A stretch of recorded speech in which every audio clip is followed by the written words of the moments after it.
Hi everybody, it's me, Sebastian again. I hope you guys can see me and hear me correctly. It says here my connection is weak, so I'm hoping I'm coming through fine. Just wanted to make a video today.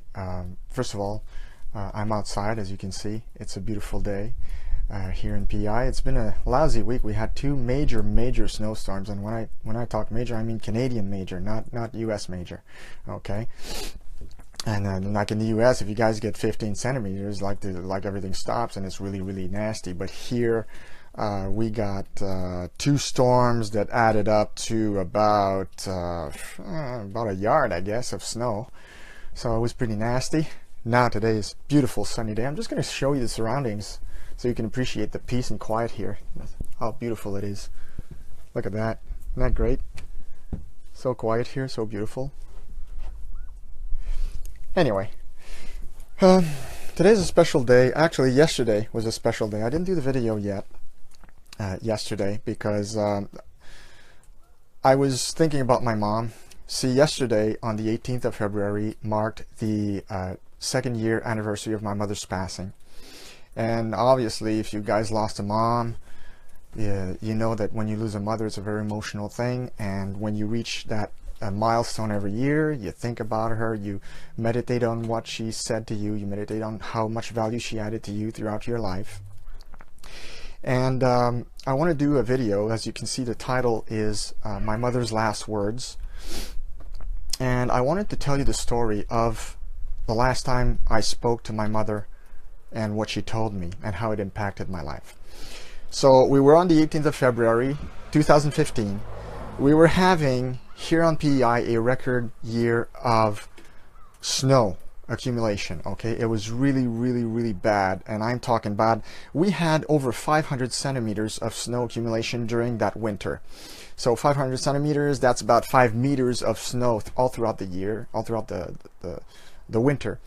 And so two weeks prior to the 18th of February, my sister called me up. And my mom was dying of cancer. She had been fighting a very hard battle with cancer for the last 2 years. My sister calls me up. She says, Sebastian, she says, Mom doesn't have much longer. You're going to need to come over. My folks live in Quebec. I live in PI. It's a 12-hour drive. It was middle of winter, so I took the bus instead. But before I went away, I took my wife aside. I was going to leave my wife behind with 3 young children in a record winter, so I was feeling quite uneasy about that, as you can imagine. But I was also feeling very emotional about going to see my mom for what I knew was going to be the last time. So I took my wife aside. I wanted to make sure she was okay. I made sure provisions were made for snow removal with the neighbors to help her out, and I took her aside and I said, look, Liz, I'm going to go see my mom. I know it's going to be the last time that I'm going to see her alive. And I know also that, because I believe that when someone you love and who loves you is going to pass away, they're going to give you a message that's going to impact your life in a big way if you're just willing to listen, if you're just willing to take the time to listen to what they're going to have to say. And I knew that because I know my mom, I know myself, and I know how God works. And I was setting off for that trip. And I knew I had to open my ears. I have 2 ears, only one mouth, and I had to shut my mouth. And I had to listen to what my mother was going to tell me. So when I got to Quebec, obviously, my sister and I, we were visiting my mom, and my sister knew it was that moment when I was going to be alone with her. So she left us. She left the room, and I was alone with my mother. And well, at first we cried. Obviously, I hugged her and I cried, and she cried, and it was very emotional, obviously, because you just know it's going to be the last time you see that loved one. And then when all the emotion was over, my mom looked at me and she said, Sebastian, and she had low energy. She wasn't very strong. She said, Sebastian, can I ask you a question? I said, sure, Mom, anything. And she looked at me and she said these words. She said, where is your faith? And you got to understand, if you know me, and my mother knew me very well, being asked that question by my mother, where's your faith, seemed very odd to me, because ever since I was 10, I mean, I started believing in Christ. I accepted Jesus Christ when I was 9 or 10 years old. And I had been faithful to Him, and I've been reading the Bible, and I was always a believer in God all those years. Although I had periods of times where I was digging into certain truths in a certain way that made it maybe less evident, but I always had faith, and my mom knew this, and I knew she knew it. So for her to ask me, "Where's your faith?" seemed very weird. So I said, "I don't understand your question, Mom. I'm still a believer. I still believe in God. I still have faith." And she was weak, and she was medicated, and she went like, "No, no." And I knew that my response was not what she expected. She wasn't being understood, and it bugged her. And it bugged me that I didn't understand what she was saying. And she went low. And then she looked at me again, and she said, "Where's your faith?" And again, I told her, "Mom, I still believe. I don't understand what you're saying." And that was the last words of my mom to me. The last meaningful words she had to tell me was that. Those were the words. And so when I left Quebec to go back to PEI, I felt I had been a little bit cheated out of my mother's last words because I didn't understand what she meant. I felt she was probably over-medicated, and I just didn't get it. I just didn't get what she meant. And during the following months, 2 weeks later, she passed away. So my mom passed away and went to be with the Lord. But in the following months, those words, "Where is your faith?" kept haunting me every single day. I kept rethinking and rethinking and rethinking about those words. What did she mean by "Where's your faith?" And the Lord works in mysterious ways. One day I was at work. I was sorting mail, and I was listening to a podcast. And on the podcast was this speaker who was a motivational speaker, and he was talking, and he was saying, and he said those words. He said, "If you are not using your life to better the lives of everybody else, you are wasting your life."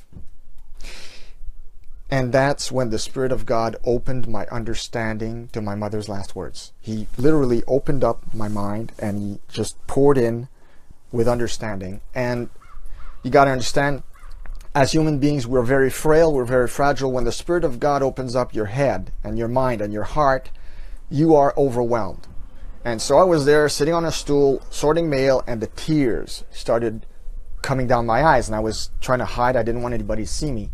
But because the understanding just poured inside of me. And what understanding was this? Well, I'll just tell you, it's very simple. My mom had seen me 20 years ago, before when she passed away. 20 years before that, 20 years prior, I was a lay preacher at my church. And my mother had been with me pretty much every single time I was called on to preach. She had come to see me preach, to hear me preach, and to encourage me. And you know, mothers, they're very special. Our mothers are, God bless them, they're amazing. They know when we are at our best, okay? And my mother knew that when I was preaching, I was at my best.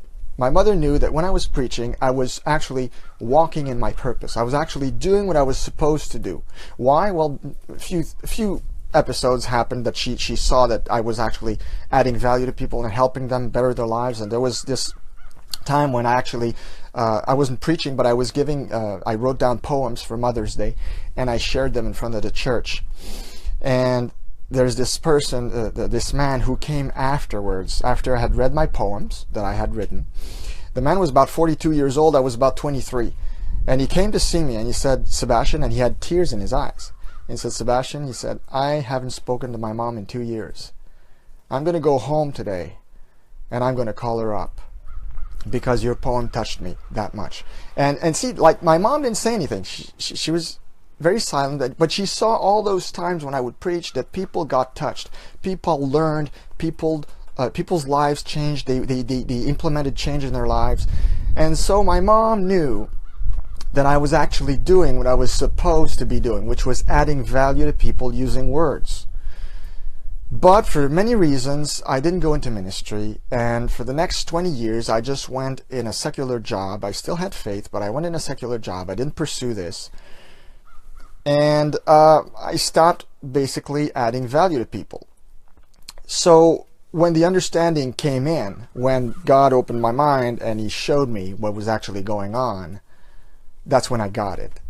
I mean, that's why the tears were running, and that's why I understood my mom when she said, "Where's your faith?" Basically, she was saying, when are you going to go back to adding value to people?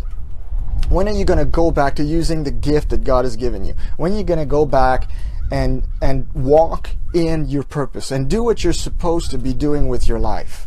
That was her way of saying it, but at the time she was weak. She was on her deathbed. She just couldn't verbalize it.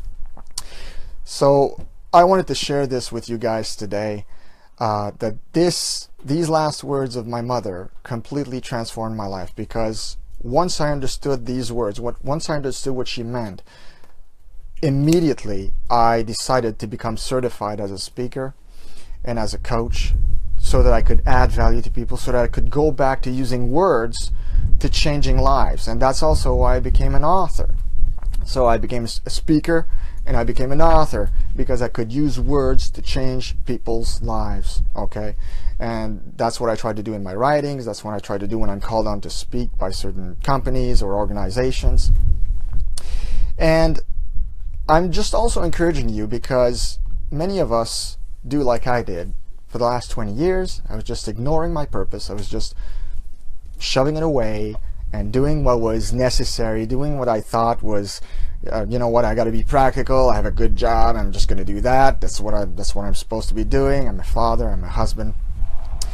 But all this time, I was neglecting what I was supposed to be doing, which was to be adding value to people.